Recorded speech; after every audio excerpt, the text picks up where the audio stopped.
básicos para entender lo que es la anemia. Porque obviamente una cosa jala a la otra. Entonces, cuando uno enfoca la anemia, lo primero que tú tienes que saber, tú tienes que entender que estás en una anemia macrocítica, microcítica y normocítica. Entonces, para estos señores y señoritas, ustedes tienen que recordar que es el volumen corpuscular medio. ¿Quién me dice de ustedes? Hay que hacerlo dinámico porque si no me voy a aburrir. ¿Quién me dice? Si no, pregunto yo. A ver, vamos a preguntar. A ver, ¿a quién pregunta? A ver, al córner, allá. ¿Cuál es la fórmula del volumen corpuscular medio?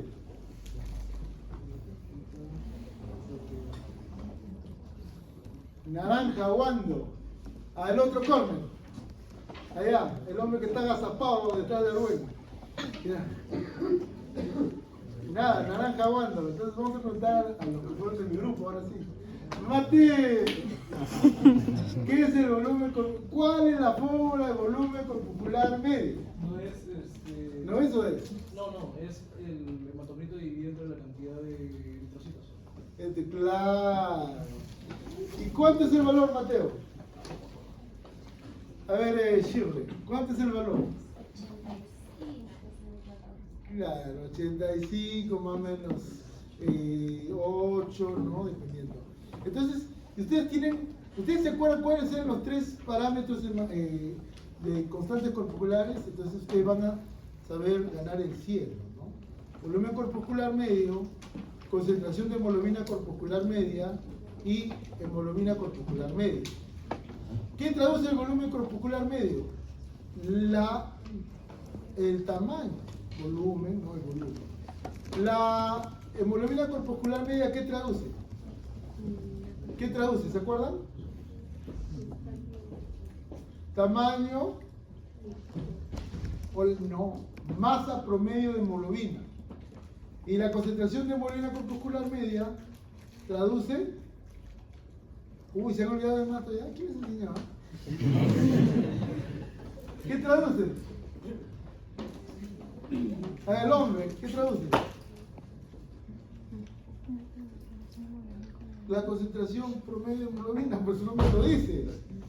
El nombre lo dice. Entonces, de acuerdo con eso, ustedes tienen el primer enfoque. Cuando hay un volumen corpuscular medio aumentado, hablamos de la deficiencia de ácido fólico, la deficiencia de vitamina B12, la hepatopatía, el alcoholismo en sí, el hipotiroidismo, fármacos y la mielodisplasia. Cuando es una anemia microcítica, glóbulo rojo chiquito, deficiencia de hierro, ¿ya está, estimado? Deficiencia de hierro, talasemias y normocítica, una anemia plástica, anemia de la enfermedad crónica, insuficiencia renal crónica, anemia hemolítica y la esferocitosis, ¿no? Esos son los que traducen, ¿no?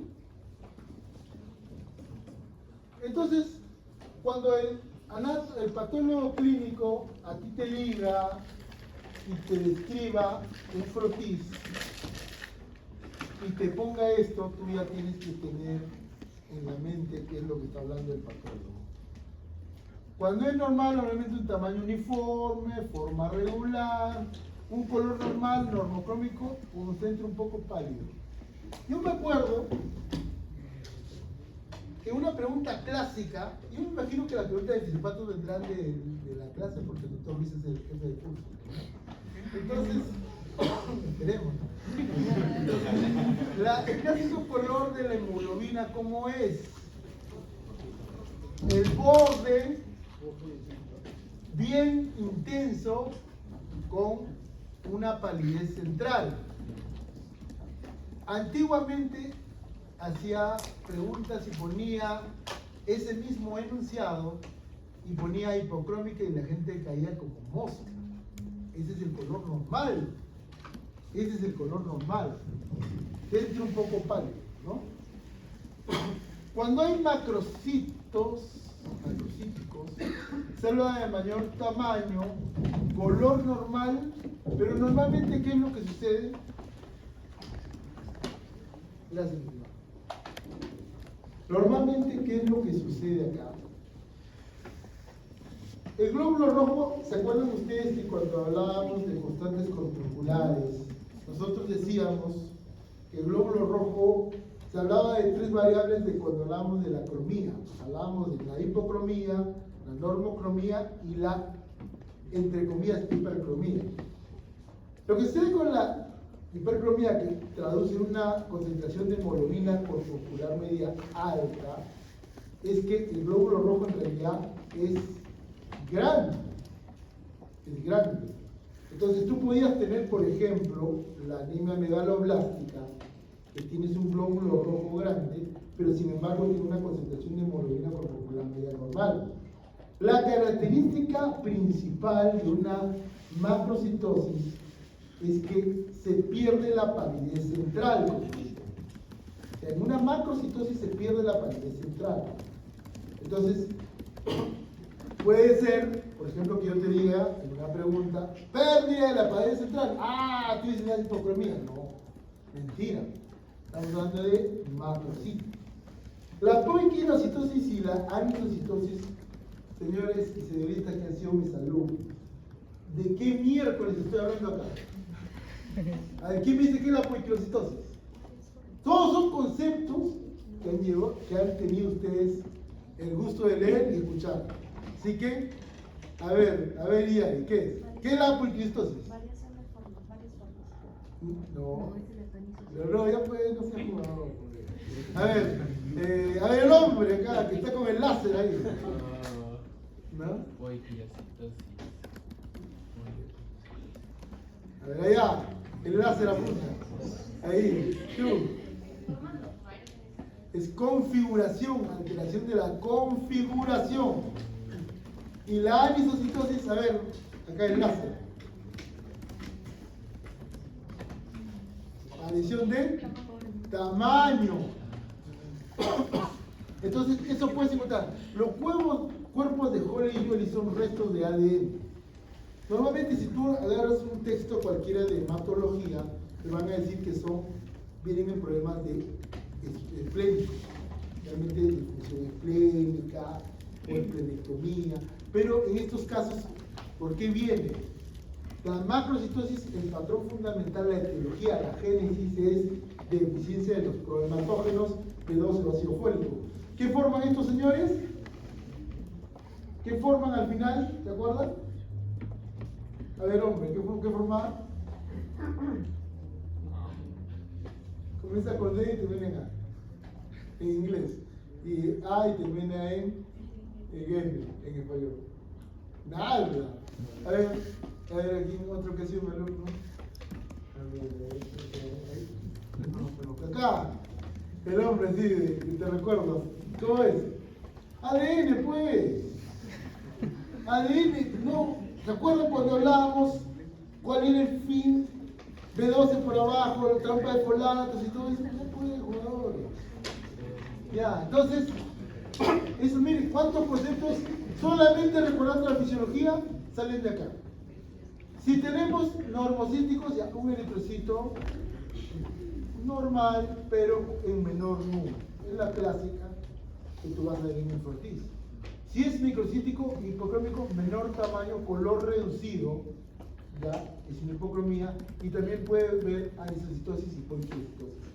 O sea, la anisocitosis, ¿qué traduce? La anisocitosis traduce variaciones de las formas. Ojo, puede ser en variaciones en grande o en pequeño. Eso que puede tener anisocitosis en ambos. Y la anemia hemolítica, que es simplemente lo fundamental de la anemia hemolítica, junto con la hemorragia, es este señor, la reticulocitosis. La reticulocitosis. Y también puede haber anisocitosis y poiquinocitosis. Ahorita vamos a recordar conceptos de índice de producción, de la amplitud de distribución eritrocitaria, porque eso, si es que tenemos la suerte de preguntar, voy a poner en el examen. Vamos con la primera anemia, que es la anemia macrocítica. Entonces, la anemia macrocítica que traduce un volumen corpuscular medio alto. Yo creo que se quemó esto. Se quemó mi puntero. Este no tiene puntero, ¿no? Entonces, vean en el margen superior cuando dice volumen corpuscular medio. No sí está en muere, ¿no? Sí. O sea, tú cuando te enfocas una anemia, cuando enfocas una anemia en la clínica, señores, ¿qué pasa, Mateo? A ver si tiene que ver. Pero ya, yo creo que eres el legado, tú no. La verdad me está engañado.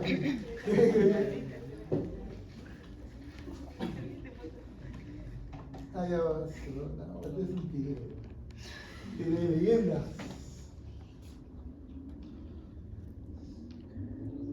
Ay, gracias. Claro que siempre me gusta moverme, ¿no? Pero bueno, entonces cuando tú enfocas una anemia, siempre mira tu volumen corpuscular medio cuando es macrocitoma. Si lo tienes en 100, aumentado, estás hablando de una anemia macrocítica en feto. Pero lo fundamental, eso yo les mencionaba ahorita y les comentaba, no sé si les iba a comentar en la clase, pero lo fundamental que les acabo de decir, que la anemia macrocítica verdadera no tiene una alteración de la concentración de hemoglobina corpuscular media.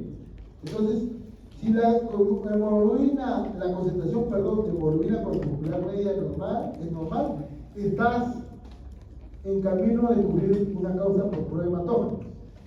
Pero si tienes disminuida, considera que estás en una anemia sideroblástica, formación de sideroblastos en sangre, una ferropenia asociada a cualquier causa de macrocitosis, ¿no?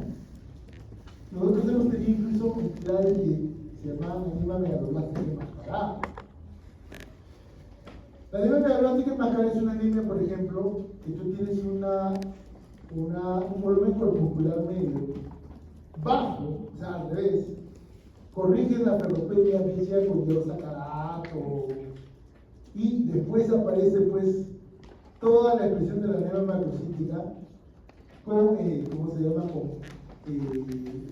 un patrón de constantes corpusculares alterados, como la anemia megaloblástica enmascarada. Pero no es lo usual, hace tiempo que no se ve ese tipo de patrones. Entonces, tienes que primero descartar causas farmacológicas. Lo que antes de la síntesis de ADN ya dijimos que lo fundamental acá es que tú tienes que la formación tanto de la identificación de cobalamina como ácido fólico es la función de ADN. Obviamente que la cobalamina tiene un compromiso también con el nervio. Entonces, análogo de la purina, mercaptopurina, tioguanina, cefalopina, aciclovir, análogo de la pirimidina, con glacilo, etc. El nivel de la función de nucleótidos, como la dióxido de citosina. El óxido nitroso provoca un trastorno de la cobalamina y los inhibidores de la función de la cobalamina, como la proxicina, el ácido parafenosalicílico, la neomicina, la metformina. El ácido fólico, ¿se acuerdan del metotrexato? No sé si lo mencioné. El metotrexato, a ver, para la que acaba de bostezar, la que está de rosado, ¿qué hace el metotrexato? Yo lo mencioné en la clase, no sé. ¿Qué hace el metotrexato? ¿Quién se acuerda que es el metotrexato? ¿Quién convierte el dihidrofolato en tetrahidrofolato? ¿Qué enzima?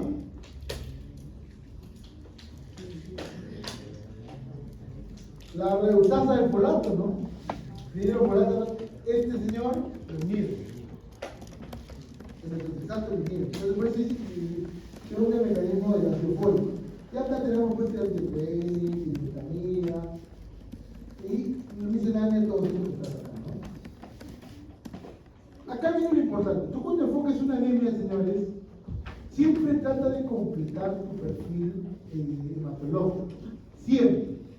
O sea, Si tú tienes un paciente, o sea, si tú enfocas a un paciente con anemia, no te puedes quedar solamente, entonces, si tienes una anemia macrocítica, puede ser que tenga una complicación aguda. O sea, no excluye una macrocitosis un evento de hemorragia digestiva aguda, por ejemplo. Entonces, siempre prevenir frotis de sangre periférica, el frotis, lo que han visto ustedes ahí. Entonces, si tú tienes reticulocitosis intensa, hemorragia aguda o hemólisis, si tienes ausencia de macrocitosis en el frotis periférico, una macrocitosis espuria, revalúa el caso, revalúa. O de repente estamos hablando de una amiloidoplasia, que es otra. La amiloidoplasia son células inmaduras, grandes, que la médula bota. Generalmente es una anemia amiloidoplásica, ¿no? Una anemia ya con un pronóstico venoso a largo plazo. Si tienes macrocitos ovales, los macrovalocitos, ya es anemia amiloidoplástica y vuelta a estar. Determinar cobalamina y ácido fólico, ¿no? Para proceder. Si tiene macrocitos redondos en el frotis periférico, hepatopatía crónica e hipotiroidismo. Obviamente se le pide pues perfil hepático, ecografía portal, para ahora la astografía, hipotiroidismo con perfil de tiroideo basa. Si no confirma, revalúa el caso y puede ser que sí hay una deficiencia de ácido fólico y cobalamina o solamente los grupos, ¿no?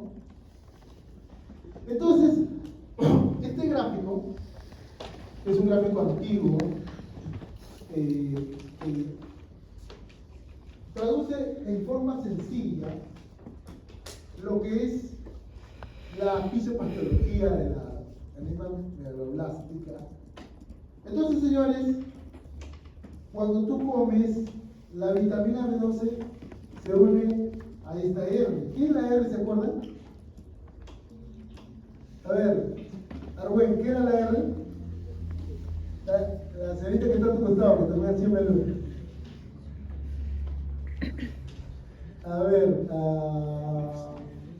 pero vamos a preguntar al hombre también que estuvo ahí. ¿Quién es la R? La R que está ahí.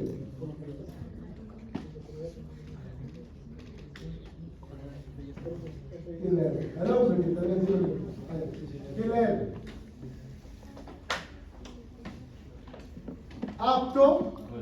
Apto, corrina o portador R, por eso es el nombre. ¿Dónde se secreta? En las salivales, en las esofágicas. Entonces, se une a la vitamina B12. Y acá, las células parietales u oxínticas secretan el factor intrínseco, ¿no? Entonces, les hace compañía por todo el estómago hasta llegar a la zona donde se secretan las secreciones pancreáticas, ¿no? Entonces, la característica de la microquimera que da todo este ambiente de los jugos pancreáticos determina que se pueda separar la aptocolina. Se menciona que principalmente por tripsina, que es el principal determinante. Entonces, se separa y entra el factor intrínseco y se une a la vitamina B12. A nivel de la luz del ilio, ingresa por difusión, por purina, y se une a la transcobalamina 2 en la sangre, que ya drena, deriva al hígado, se termina alojando como vitamina B12 más transcobalamina 2. Entonces, es fácil, ¿no? Si tú le chuzas el estómago, no va a haber vitamina B12 ni nada, ni parietal, ni nada, un mecanismo de deficiencia. Nada de una gastritis atrófica, correcto, porque no va a haber células parietales, no hay factor intrínseco y nunca se separa de la aptocorrina portadora de R no se puede unir, ¿no? A la vitamina B12. Porque obviamente como así se separe, no va a haber quilo, ahí está. La insuficiencia pancreática. No hay secreción pancreática, no hay tripsina y no puede ingresar. La resección ileal. No hay donde entre, no hay puerta de entrada. Se acabó. Entonces, conociendo este gráfico sencillo, arcaico, saben, ya tienes todo la panorámica de cuáles son los mecanismos de la génesis de la anemia megaloblástica por deficiencia de B12. La esterectomía, crisis atrófica, insuficiencia pancreática, resección ileal.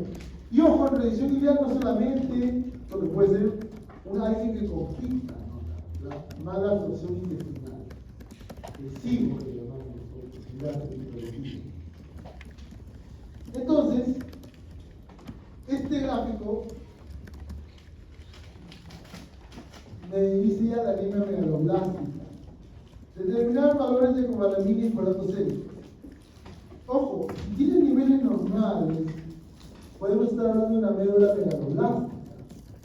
Entonces, o lo que yo les comentaba, mielodisplasia. Una mielodisplasia. Ojo, que lo voy a comentar con el transcurrir de esta disertación. La aspirado de médula puede traer errores diagnósticos, una anemia megaloblástica. Le haces una prueba terapéutica. La prueba terapéutica. Si no corrige la anemia, puede ser una anemia refractaria megaloblástica. ¿Quién habla? No sé gente que viene a hablar la chibola.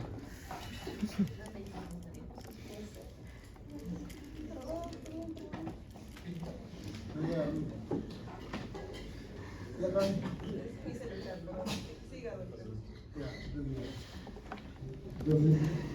Entonces, eso es lo que ocurre. Entonces, hace la prueba terapéutica y corrige una deficiencia de ácido fólico de cobalamina, y si no corrige, es una anemia refractaria megaloblástica. Ojo que cómo se llama, tienes otros caminos para decir que no, de acuerdo con los entornos clínicos, ¿no? Pero si hay niveles bajos, puede ser una deficiencia de cobalamina o de folato. Dieta inadecuada, ¿no? Puede ser aquellos que están en lactación, malnutrición, deficiencia de vitamina C, alcoholismo, una causa muy frecuente de deficiencia de fólico, de las necesidades de embarazo, crecimiento, etc. Todo lo que ven acá, dermatosis, un aumento de tumor. Entonces, todo esto, alcohol, ahí viene la patología crónica, ¿no? El alcohol y la patología crónica son una causa frecuente, por eso es que siempre nosotros cuando tenemos pacientes con cirrosis damos ácido fólico. La deficiencia de cobalamina, antes se hablaba de esta prueba, ojo, este es histórico. Ya la prueba de Schilling, ya se dejó de utilizar. Ya se dejó. ¿Por qué lo pongo? Porque esta prueba, o sea, este gráfico que está acá, te sirve para interpretar dónde está el nivel de mala absorción de la vitamina B12. Bueno, antiguamente se decía que el Schilling normal, simplemente una disminución de la ingesta, vegetalismo crónico, alcoholismo crónico, otra vez alcoholismo crónico. Mayor consumo de cobalamina que necesitas si no lo demandas, como el embarazo, el cáncer, el hipotiroidismo. Y trastorno de la nutrición, tiene que ser un estudio de déficit de cobalamina 2 y el óxido nitrógeno, ¿no? Pero si salía patológico, no es cierto, ¿no? Entonces, era inyección de una vitamina B radiomarcada. Entonces le dabas la cobalamina ahora con factor intrínseco. Entonces tú razonas, entonces el factor intrínseco estamos pensando, ya, el problema está ahí, le das parenteros oxígenos, ¿no? Entonces, si salía normal, es una anemia perniciosa, una gastrectomía. Pero si salía patológico, tú tenías la opción de darle con antibiótico. Y si salía patológico, si salía normal, dice que no es sobrecrecimiento bacteriano. O sea, el antibiótico suprimía y había buenas respuestas sobre el crecimiento bacteriano. O sea, ese era el esquema, la escalera del Shiri. Daba Shiri, comprobaba que había una eficiencia. Le dabas el factor intrínseco y si corregía, para no ponerle normal y no se confundan, acá debería decir corrige. Corrige, ya no tiene factor intrínseco, anemia perniciosa o vasectomía, chuzado el estómago. Si sigue patológico, le das antibiótico y si corrige, sobrecrecimiento bacteriano. El sobrecrecimiento bacteriano no permite que se salga la vitamina. Si seguía alterado, le estamos hablando de una mala absorción. Crohn, carnicita para nosotros, la enfermedad de Crohn. La sección ileal, ¿no? Infiltración intestinal, insuficiencia pancreática, estaba acá, fármacos, difluorotelulatro y la insulina, ¿no? Entonces, miren cómo es el enfoque de la anemia medular. ¿Sabes un enfoque?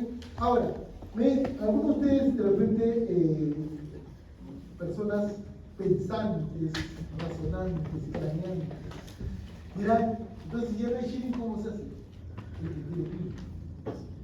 El criterio clínico que ahorita lo vamos a mencionar, ¿no? Porque ustedes han llevado fisiología y no lo han llevado por las H, ¿no?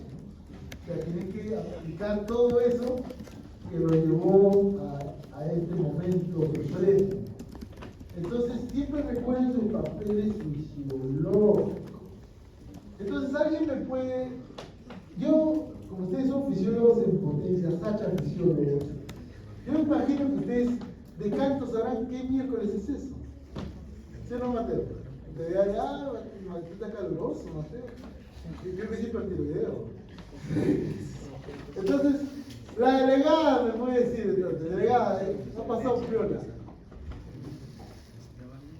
Dime las dos formas activas de la vitamina B2 antes de seguir.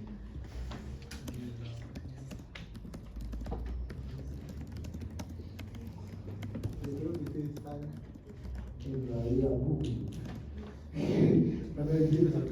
Vamos a preguntar a los que no fueron mis alumnos. Tú, campeón, ¿se fue tu compañero? Está con una depresión extrementísima. Dime, ¿cuáles son las dos formas activas de la vitamina B2? Allá, los que están ahí parlamentando, no sé, que está con café de la máquina, y que está que no quiere levantar la mirada. Ya. ¿Cuáles son las dos formas activas de la vitamina B2? A ver, mi estimado, tu compañero. Nada, ¿qué pasó? Hay uno que está ahí. ¿Cuál es? El tiempo de la nena fue enfermo. Como dice el doctor Yeshivito.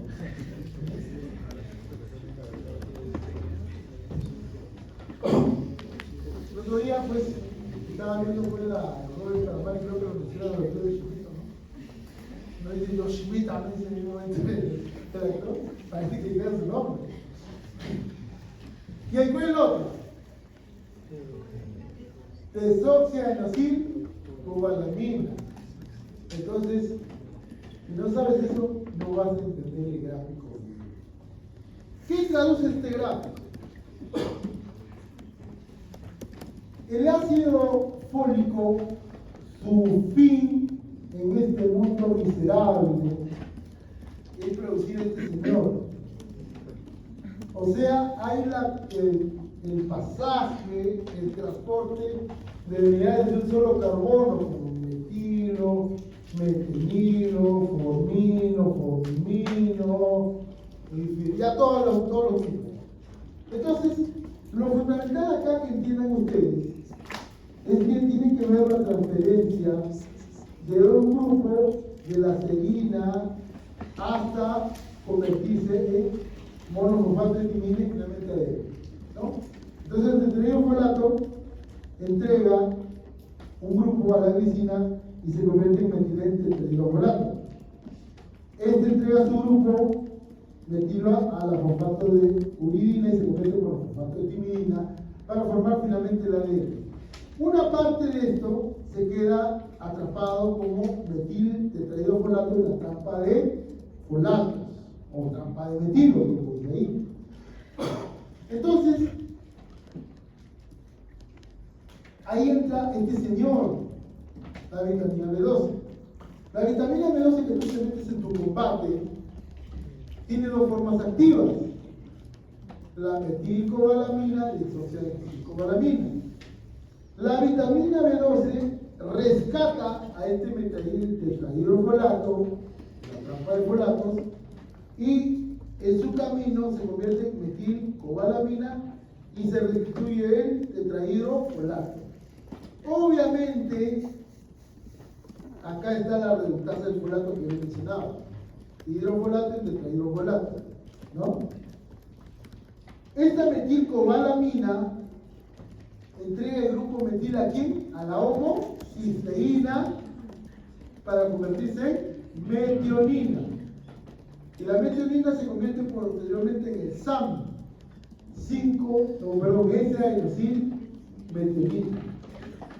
¿Alguien se acuerda de la clase que yo dicté? ¿Qué hace ese señor?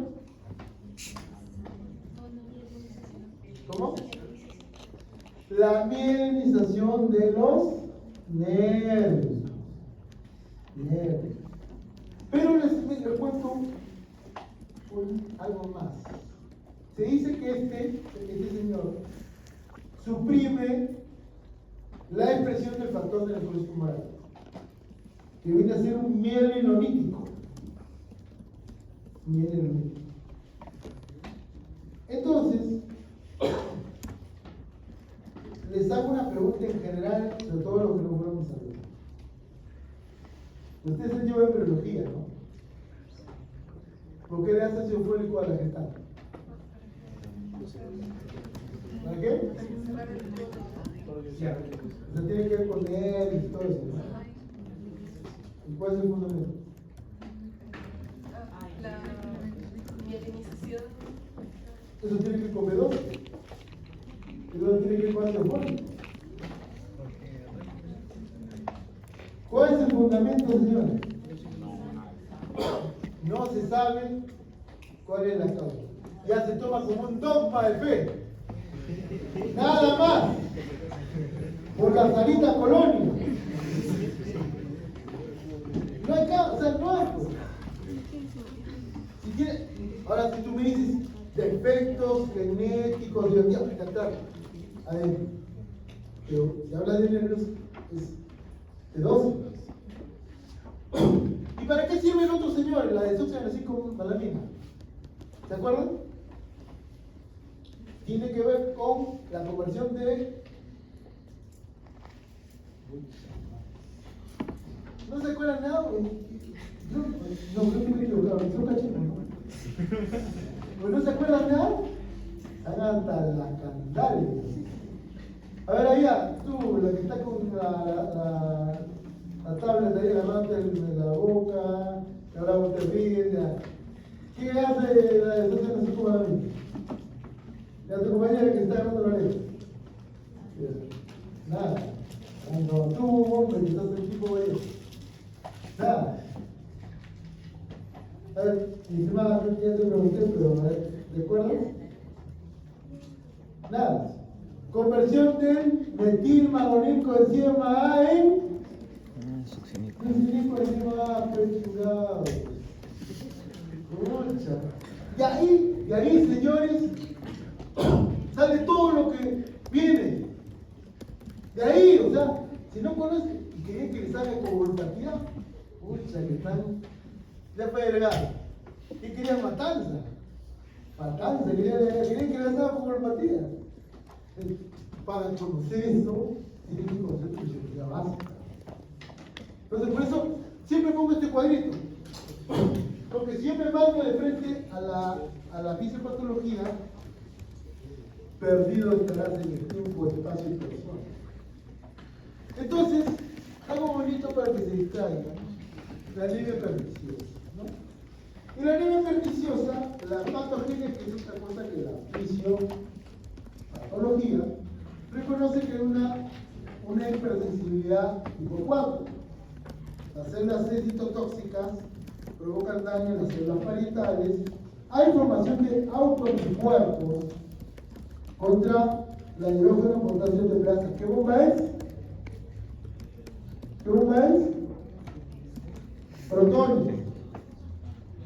Anticuerpos contra el factor intrínseco que bloqueamos obviamente la unión a la vitamina B12 y el complejo antifactor intrínseco de glucuronio de los factores ciliares. En pocas palabras, daños en las parietales, antagonismo del factor intrínseco, y todo eso lleva a una gastritis crónica atrófica. Mucosa delgada, aplanada, pérdida de células parietales, baja el factor intrínseco, baja el ácido clorhídrico, pérdida de células principales, o sea, se pierde la otra célula también, infiltrado linfocitario y células plasmáticas. ¿Cuáles son los efectos a largo plazo? Un incremento del cáncer, del cangrejo, acloridia, la pérdida del factor intrínseco que llega a esto. Anormalidades de células en proliferación en todo el cuerpo. Una anemia megaloblástica y una enfermedad neurológica con degeneración combinada sobre de la médula espinal. Miren cómo se explica todo, solamente así se recordar. ¿Qué hay de sangre periférica? Una anemia macrocítica leve, pero suele observarse en los macrocovalocitos. Hay anisocitosis y poiquilocitosis. Y en caso grave, las células eritrocíticas y leucocíticas se confunden con leucemia aguda por la forma. El aspirado de médula no suele ser utilizado para el diagnóstico. Hay megaloblastos, hay algo típico de megaloblastos, ¿no? Pero los megaloblastos no se encuentran en la sangre periférica. Porque ahí se conoce el mecanismo por el que no hay una hemólisis intramedular. O sea, están tan deformados que hay una hemólisis intramedular que no llega a la sangre. Entonces, cuando uno hace, si uno comete el error de hacer una aspirada de médula, vas a ver unas células en una proliferación tal que se sanciona reacciones hemólicas, con núcleos atípicos, excéntricos, o sea, tranquilamente se puede confundir con la leucemia aguda. No se recomienda la aspirada de médula. Todo entra por el clínico y laboratorial. ¿Qué es lo que vas a encontrar? Una degeneración combinada subaguda y una desmineralización. O sea, todo el trastorno de los nervios ocasiona en esto. ¿Alguien me puede decir, ustedes que son neurofisiólogos, neuroanatomistas, qué cordón de la médula se ha afectado? Ya acá me dijeron, dicen que está más perdido que huevo en semilla. Cordón posterior de la médula espinal. Cordón posterior. Como hay una alteración del cordón posterior, el paciente va a tener una alteración, una marca táxica, una deslización. ¿Qué es lo que va a ocurrir también? Ustedes, he visto el hombre azul, he visto la CIA turca del esfenoide.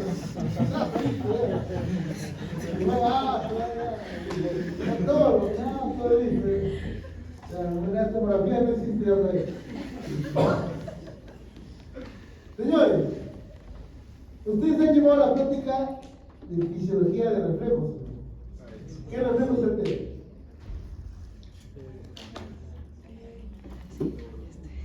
O sea, uno se altera la propia acepción y el reflejo vibratorio.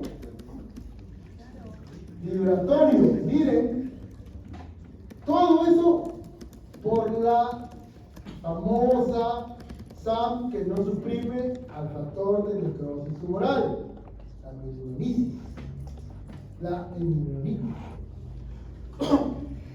Entonces va a haber una desmineralización. En casos severos se ve demencia. demencia esta gente, una demencia. Entonces, miren toda la repercusión. Casos que les puedo comentar para que activen el cerebro más rápido. ¿Qué otro día? Hace 2 semanas. Paciente que me interconsultan en el hospital. Entonces, para que vean la pobreza que puede haber en un médico, ven una anemia de 10,1, un varón, ¿no? Tenía BCM 101. ¿Qué unidades es la que no les he mencionado? ¿Qué unidad es? Tú, que me acabas de mirar. Sí, tú. La que está detrás de la señorita de rojo. Sí, la que creo que está volteando tu compañera ahí. Ya, tú. Sí, tú, acá, la que está mirando a la derecha, sí. La que te acabas de señalar. ¿Qué unidades son las de Grupo Popular Medio? ¿Qué ni eso sabe? Fentol dice Fentol dice Fentolitro. Creo que han matado poco, han fumado opio, no sé. Entonces, me mandaron interconsulta para descartar una anemia por rebajas. Y yo miro, y me llamó la atención que parece que tenía varias consultas anémicas. Y le digo, pues, comienzo a revisar y tenía una covalamina menos de 50.000. Yo tenía una neuroblasia.